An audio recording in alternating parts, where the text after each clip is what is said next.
Hello नमस्कार दोस्तों and good morning to all of you. चलिए फिर शुरू करते हैं 25 मई 2025 के करंट अफेयर। तो पहला current affair places in news Chagos island. ये अभी हाल फिलहाल में न्यूज़ में इसलिए है क्योंकि दोस्तों ये जो टेरिटरी है ना ये मॉरिशियस के पास में है। ये पहले मतलब एक समय मतलब ब्रिटिश की टेरिटरी हुई करती थी, तो अभी इस पर विवाद चल रहा है कि ये मॉरिशियस को लौटा दे। तो मतलब अक्सर मतलब पूरा मैक्सिमम पार्ट उसने लौटा दिया है और एक डियागा गार्सिया मतलब जो आइलैंड है इसका सबसे बड़ा, उसको छोड़ के सारा चीज़ लौटा रहा है। अब आपको ये देखना है मैप में जाके ये है कहाँ पे, कौन सी साथ बाउंड्रीज है, मतलब लगती है मैरीटाइम बाउंड्री किसके साथ है, ये चीज़ आप देखिएगा और इसका डिस्कशन हम लोग कल करेंगे, ठीक है। तो सेकंड करंट अफेयर आ जाता है दोस्तों देसी 400 लाइक मिसाइल सिस्टम। इसको मैं देसी क्यों बोल रहा हूँ दोस्तों, क्योंकि जो S-400 जितना मतलब कारगर रहा है, मतलब इंडिया पाकिस्तान का वॉर जब स्टार्ट हुआ था दोस्तों, है ना, आपने देखा होगा मतलब कितना मतलब अटैक किया था पाकिस्तान ने, पर वो सफल नहीं हुआ। किसके कारण? S-400 हो गया। मतलब हमारा भी सिस्टम था, मतलब उसमें S-400 टाइप जैसे आकाश पर, उनका मतलब क्या है कि रेंज वैसा था नहीं। तो उस रेंज को पाने के लिए मतलब अब देखिए कितना सफल होते हैं ये, तो उसी समय पता चलेगा जब ये बन के तैयार होगा। तो इस प्रोजेक्ट का नाम जो दिया है प्रोजेक्ट कुशा है, ठीक है। इसको लेड जो कर रहा है वो DRDO कर रहा है और इसका एज ए डेवलपिंग पार्टनर कौन है? बेल है, भारत इलेक्ट्रॉनिक्स लिमिटेड, ठीक है। और उसके बाद प्रोजेक्ट कुछ मैं वही बता रहा हूँ, इंडिजीनियस देसी 400 मतलब India's indigenous long range surface to air missile system. जैसे मतलब S-400 सेम टू सेम मतलब उसकी क्वालिटी को मैच करने के लिए उसी की जैसा, है ना, लगभग बनाने की कोशिश की जा रही है इस प्रोजेक्ट के थ्रू। कौन से प्रोजेक्ट के थ्रू? प्रोजेक्ट कुशा, ठीक है दोस्तों। इसका एस्टिमेटेड कॉस्ट रखा गया है 40,000 करोड़। अब देखिए जब बन के आता है तो हम लोग कितना मतलब सिमिलर होते हैं उस क्वालिटी के, वो तो उसी समय पता चलेगा।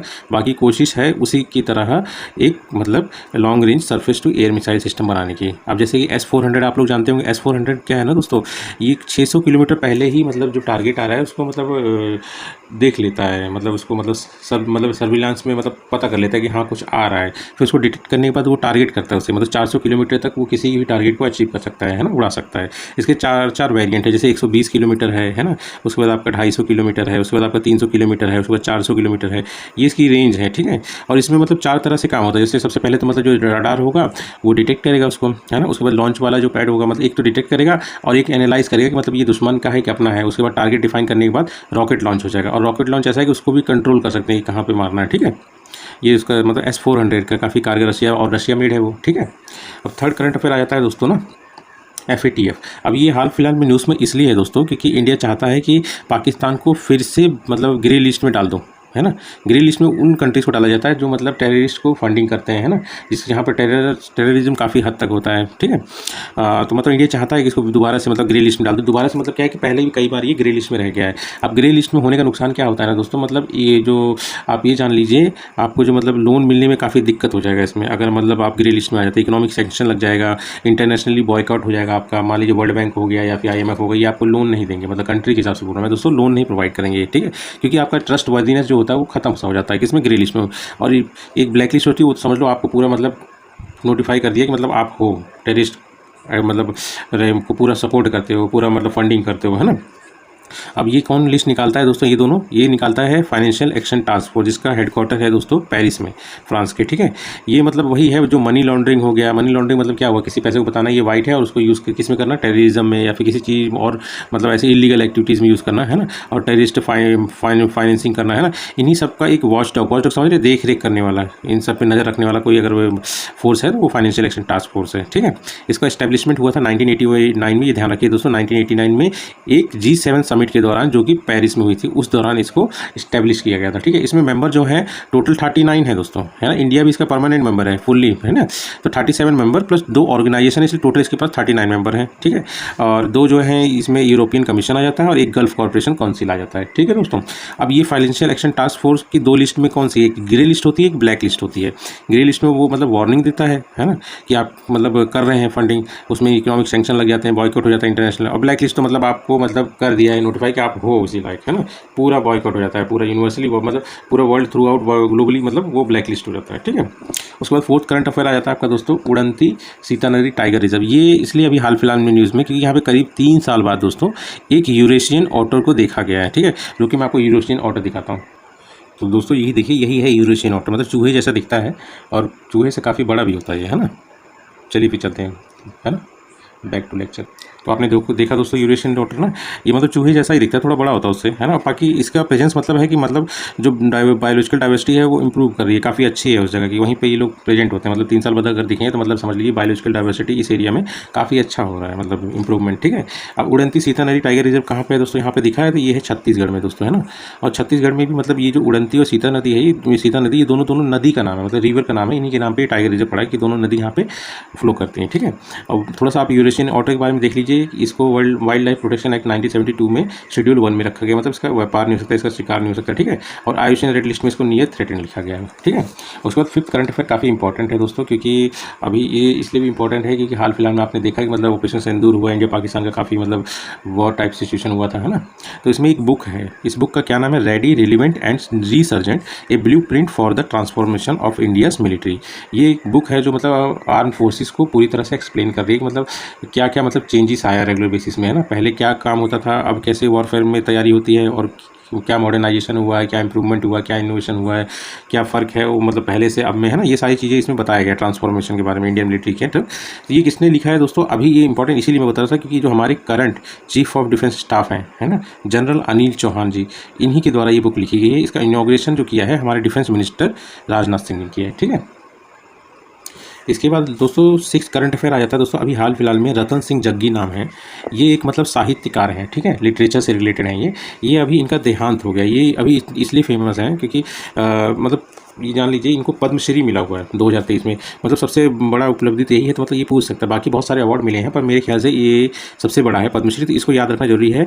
रतन सिंह जग्गी जो कि पंजाब के रहने वाले थे, उनको पद्मश्री मिला था साहित्य में, है ना, और एक साहित्यकार हैं, अभी वो इस दुनिया में नहीं रहे, ठीक है। ये ध्यान रखिएगा, रतन सिंह जग्गी 2023 में पद्मश्री मिला था, ठीक है दोस्तों।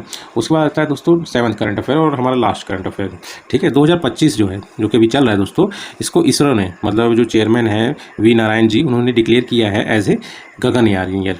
गगनयान ईयर क्यों डिक्लेयर किया है, क्योंकि हम लोग जानते हैं कि हमारा जो पहला ह्यूमन स्पेस मिशन है उसका नाम गगनयान मिशन है, इसलिए 2025 को गगनयान ईयर कहा गया है, ठीक है। अब गगनयान मिशन कब स्टार्ट हुआ था दोस्तों, 2018 में स्टार्ट हुआ, और इसकी लॉन्च डेट लगभग माना जा रहा है कि 2027 तक हम लोग इसको लॉन्च कर देंगे। अब इसमें ऐसा क्या करेंगे, तो हम लोग 400 किलोमीटर हाइट तक ऊपर जाएंगे। अब ये जान लीजिए दोस्तों 50 किलोमीटर तक, मतलब आसमान की तरफ 50 किलोमीटर तक हमारी मोस्टली जो एटमॉस्फेयर है वो कन्वर्ट मतलब एक तरह से ख़त्म ही मान लीजिए, थोड़ा सा हो जाता है, ठीक है। उसके 50 किलोमीटर 100 किलोमीटर के बाद एक लाइन आती है, मेरे को कार्बन लाइन होता शायद, है ना, वही एक लाइन होती है 100 किलोमीटर की, जहाँ से डिफाइन होता है कि इसके बाद आपका स्पेस स्टार्ट हो रहा है, ठीक है, और उसके नीचे सब आपका एटमॉस्फेयर है। तो यही जो आप 400 किलोमीटर तक ऊपर जाएंगे और इन्हीं को वापस लाना है ना। तो इस मिशन के दौरान क्या है कि 3 इंडियन एस्ट्रोनॉट्स जो है वो 400 किलोमीटर हाइट तक जाएंगे स्पेस में, 3 दिन रुकेंगे और उसके बाद उसको वापस धरती पर लाया जाएगा, ठीक है। अब इसमें क्या है कि इनको भेजने से पहले इसरो क्या करेगा, एक व्योम मित्र को भेजेगा जो कि एक ह्यूमनाइड रोबोट है, इंसानों से पहले इन्हीं को भेजा जाएगा और देखा जाएगा अगर हम इसको लाने में सफल हो जाएंगे तो समझ लीजिए मतलब ये वाला मिशन में इन लोगों को भी लाने में सफल हो पाएंगे, ठीक है। तो पहले व्योम मित्र जाएगा, उसके बाद ये तीनों एस्ट्रोनॉट जाएंगे, ठीक है। बाकी यही इंपॉर्टेंट था दोस्तों, इतना ध्यान रखिए। 2025 को गगनयान किसने घोषित किया है, तो इसरो ने किया है, ठीक है। और गगनयान मिशन क्या, ये भी आपको पता चल गया है ना। चलिए ठीक है दोस्तों, कल जो मैंने आपको एक मतलब प्लेसेस इन न्यूज़ में दिया था तो उसके बारे में थोड़ा सा जान लेते हैं हम लोग ना। कल दोस्तों मैंने आपसे बोला था कि ट्यूनीशिया के बारे में आप लोग को जानने के लिए, चलिए इसको हम लोग मैप में देख लेते हैं ना। तो दोस्तों जैसे कि हमारा प्यारा भारत महान है ना, इसको थोड़ा सा मैं और छोटा कर देता हूँ। तो आप अगर इस पोर्शन को देखेंगे, ठीक है, ये वर्ल्ड मैप है, तो इंडिया से हम लोग जाएंगे वेस्ट की तरफ, जैसे हम लोग गए, ठीक है, वेस्ट पाकिस्तान, अफगानिस्तान, ईरान, फिर इराक आ गया, ठीक है। उसके बाद यहीं पे इजराइल भी है, ठीक है, इजिप्ट हो गया, लाइबिया हो गया, ये वाला जो है ना यही है आपका ट्यूनीशिया, ठीक है, ये ट्यूनीशिया है दोस्तों, ठीक है। अब ट्यूनीशिया में खास क्या है दोस्तों, देखिए ट्यूनीशिया के थोड़ा सा बाउंड्री हम लोग देख लेते हैं दोस्तों। तो देखिए आपको देखने से लग रहा होगा कि मतलब ट्यूनीशिया सबसे पहले आप जान लीजिए एक मगरेब रीजन का एक कंट्री है। मगरेब रीजन मतलब अरब वर्ल्ड हो गया, जो मतलब आप कह दीजिए मतलब western part of Arab world, मतलब नॉर्थ वेस्ट अफ्रीका, मतलब ये नॉर्थ हो गया और वेस्ट अफ्रीका को ही मतलब मगरेब रीजन कहा जाता है। और ये एक अरब वर्ल्ड है, मतलब अरब का ही एक्सटेंशन वेस्ट पार्ट में ये है, ठीक है। तो इसमें कौन सी कंट्री आती है दोस्तों, तो इसमें आ जाता है आपको पहले तो ट्यूनीशिया आ ही जाएगा, ठीक है। उसके बाद अल्जीरिया आ गया दोस्तों, उसके बाद लाइबिया आ गया, उसके बाद मॉरिटेनिया आ गया, ठीक है। ये मॉरिटेनिया वेस्टर्न सहारा भी विवाद में है, मतलब माना जाता है इसको, और उसके बाद मोरक्को आ गया। ठीक है दोस्तों, ये सारी कंट्रीज़ जो आती हैं आपकी मगरेब रीजन में आ जाती हैं। अब अगर इसकी बाउंड्री अगर देखेंगे आपको तो साउथ, जैसे लाइव में कहाँ के टूनिशिया के साउथ ईस्ट में देखो तो ईस्ट आपका इधर पड़ जाएगा, साउथ ये तो लाइबिया हो गया। उसके बाद ये अल्जीरिया आपका मान लीजिए वेस्ट में पड़ ही रहा है, साउथ वेस्ट में भी पड़ ही रहा है ना। उसके बाद कुछ कुछ बॉर्डर जो है ये आपका मतलब मेडिटेरियन सी से करता है, जैसे नॉर्थ हो गया और ईस्ट वाला जो पोर्शन हो गया मेडिटेरियन सी आपका कवर कर लेता है। और उसके बाद अगर जो आप देखेंगे मैरीटाइम बॉर्डर के लिए है ना, मैरीटाइम बॉर्डर ये इटली से करता है। इटली से किसके थ्रू करता है दोस्तों, ये उसकी एक आइलैंड है सिसिली आइलैंड है ना, सिसिली आइलैंड हो गया। और माल्टा आइलैंड, माल्टा जो हो गया आइलैंड ये ईस्ट में हो गया, और सिसिली आइलैंड इधर है, कहाँ गया ये रहा दोस्तों, कहाँ ये रहा सिसिली आइलैंड है ना। ये सिसिली आइलैंड इटली के थ्रू इसी से मतलब मैरीटाइम बॉर्डर तय करता है टूनिशिया। और उसके बाद इसकी राजधानी टूनिस है दोस्तों। बाकी तो इतना ही इंपॉर्टेंट है, बाकी मगरेब रीजन में आता है ना। चलिए ठीक है दोस्तों, तो कल के लिए मैंने आपको मैप में क्या क्वेश्चन दिया है, कल के लिए मैंने दिया है आपको चागोस आइलैंड है ना, तो इसके बारे में पता करिएगा और कल हम उसके बारे में डिस्कस करेंगे। ठीक है, चागोस आइलैंड मतलब नहीं, चलिए कल ही दिखाऊंगा है ना। Okay, thank you. अगर वीडियो अच्छा लगा हो दोस्तों ना तो प्लीज़ सब्सक्राइब करिएगा चैनल को है ना, और ज़्यादा से ज़्यादा लाइक करिएगा। Thank you.